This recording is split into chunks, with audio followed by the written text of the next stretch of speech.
guys, welcome back to the channel. Thanks very much for joining us again today. Got a very short video tutorial for you today that'll show you how to add space buttons on Weebly. So just before I show you that, it's a very quick and easy process. If you want to give Weebly a go for completely free, there's a link in the description for this video that will allow you to do so. So once you click that link, that'll take you straight through to Weebly, where you can give it all a go in a free trial version.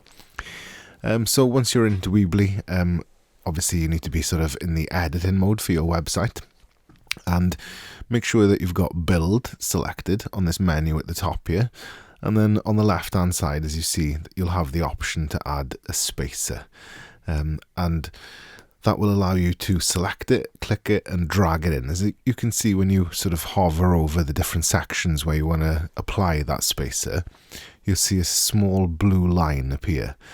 So make sure that you sort of drop it in the right place, and take your time to make sure that that blue line kind of encompasses the whole of that section. As you can see, I've just dropped it on the bottom of that section, and there it is there.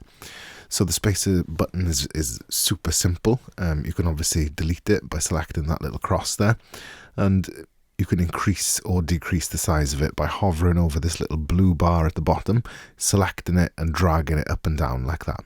So obviously that's going to allow you to sort of create as much or as little space as possible as you want. Obviously you can give that a preview. I'd recommend previewing it on the mobile mode as well, so you can have a look at what it's like and how it's affected the formatting, and that concludes the tutorial. So like I said, if you want to give Weebly a go, feel free to do so by clicking the link in the description down below. If you've enjoyed the video and you want to see more content of this nature, give us a like and subscribe to the channel, and if you've got any questions or comments or anything like that, then leave them down below. Thank you very much.